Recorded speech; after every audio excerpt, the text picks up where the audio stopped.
Hello everyone. आज हम करने जा रहे हैं अपठित गद्यांश। अपठित गद्यांश करना वैसे इतना मुश्किल होता नहीं है, लेकिन जब हम उसको सोल्व करने की कोशिश करते हैं ना, तो कई बार हम डाउट में आ जाते हैं कि हमारा आंसर ये होगा, ये या ये या ये। तो आज मैं आपकी थोड़ी सी हेल्प करने की कोशिश करूंगी उस चीज में। जैसे सबसे पहले जो हमें पद्यांश या गद्यांश दिया जाता है, हमें उसको पढ़ना होता है। फर्स्ट हम उसको रीड करेंगे और जानने की कोशिश करेंगे कि उसकी क्या थीम है, उसका क्या मैसेज है और उसके अंदर क्या कन्वे किया गया है, मतलब हमें क्या बताया गया है और उसका क्या अर्थ है। उस पूरे पैराग्राफ से हमें क्या सिखाने की कोशिश की जा रही है या क्या इंफॉर्मेशन देने की कोशिश की जा रही है। जैसे अगर मैं यहां से इसको रीड करना शुरू करती हूँ, मनुष्य बड़ा स्वार्थी और दंभी जीव है, वह अपने मुंह मियाँ मिट्ठू बनता है। तो मनुष्य जो होता है उसके लिए बताया गया है कि वह सेल्फिश मीन्स स्वार्थी होता है और दंभी जीव है, मतलब उसे लगता है कि उससे अच्छा तो कोई है ही नहीं, वह सबको हरा सकता है। वह अपनी तारीफ खुद करना, मुंह मियाँ मिट्ठू बनना, अपनी तारीफ खुद करना, मियाँ मिट्ठू बन जाना मतलब अपनी तारीफ वो स्वयं कर लेता है।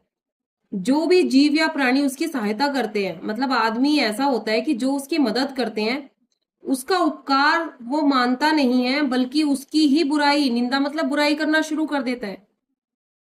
अपने रक्षक मतलब जो उसकी रक्षा करते हैं, उपकारी जो उसके ऊपर उपकार करते हैं, और हितैषी मतलब जो उसके हित की कामना करते हैं, वो उनके साथ ही छल करता है, मतलब उन्हीं को धोखा दे देता है। तो उसे वो धोखा दे देता है। अवसर जैसे ही मिलता है वह सबसे पहले उसे काट डालता है। इसका मतलब क्या है कि अवसर मिलते ही वह उन लोगों का बुरा कर देता है जो उसके लिए अच्छा करना चाहते थे। मनुष्य प्रतिक्रियावादी है, मतलब वह खुदगर्ज है, मतलब वह इतनी जल्दी ही किए गए उपकार को भूल जाता है और सिर्फ खुद के लिए सब कुछ करना चाहता है। वह स्वयं को संसार का सबसे अधिक बुद्धिजीव समझता है, उसे लगता है कि उससे ज्यादा बुद्धिमान तो कोई है ही नहीं। लेकिन जब चूहे, बिल्ली, मच्छर, खटमल ये सब अगर उससे मुकाबला करें तो वो भी उसे हरा सकते हैं आसानी से। लेकिन आदमी तो ये बात नहीं समझता, उसे लगता है कि वो तो छोटे मोटे जीव है, वो उसे हरा नहीं सकते। बट ऐसा नहीं है, ये भी उसे हरा सकते हैं। मित्र को धोखा देना मतलब अपने ही मित्र को वो धोखा देता है। हितैषी जो उसका हित चाहते हैं, उनके विरुद्ध में, उनके अगेंस्ट में वो बातें करता रहता है।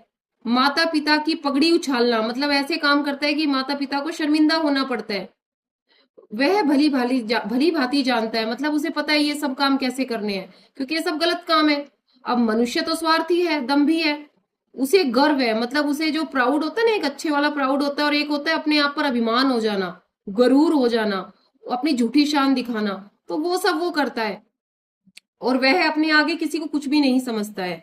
गुस्से में कभी कभी तो वो ऐसा काम कर देता है कि जो अनर्थ हो जाता है, जिसकी वजह से। तो अगर अब मैं प्रश्न देखती हूँ, बड़ी आसानी से मैंने ये समझ लिया कि इसका क्रैक्स क्या है। तो प्रश्न है, गद्यांश का उचित शीर्षक दीजिए।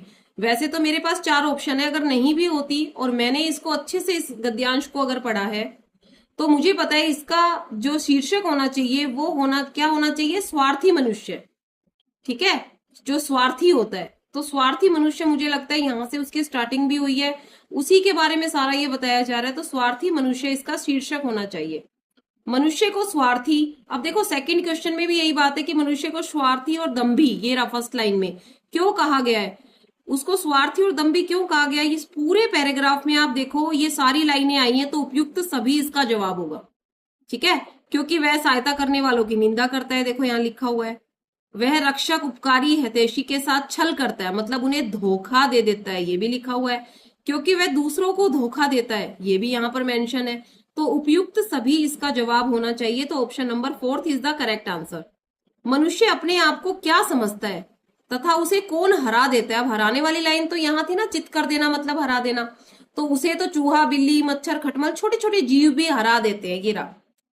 ठीक है, तो संसार का सबसे अधिक बुद्धिजीव वो समझता है, किंतु अवसर आने पर छोटे छोटे जीव भी उसे हरा देते हैं। अगर हमने दिए गए गद्यांश या पद्यांश को अच्छे से रीड कर लिया है, उसका मतलब समझ लिया है, उसका क्या मैसेज है, उसके अंदर से क्या थीम और क्या फीलिंग्स आपको बताई जा रही हैं, तो आप आसानी से इसे कर सकते हैं। आपको सबसे पहले गद्यांश या पद्यांश को रीड करना ही होगा और उसके मेन मेन पॉइंट्स को देखो, आप हाईलाइट भी कर सकते हो, स्वार्थी, दंभी, उपकारी, मित्र को धोखा देना, माता पिता की पगड़ी उछालना, झूठी शान, गर्व, अगर आप ये पॉइंट्स अगर आपको परमिशन मिलती है हाईलाइट करने की तो आप वो भी कर सकते हैं, लेकिन ये इतना मुश्किल नहीं होता है अगर आपने उसको रीड किया है। Thank you very much. मुझे लगता है आपको आज की वीडियो पसंद आई होगी। अगर पसंद आई हो तो लाइक, शेयर एंड सब्सक्राइब करें। Thank you.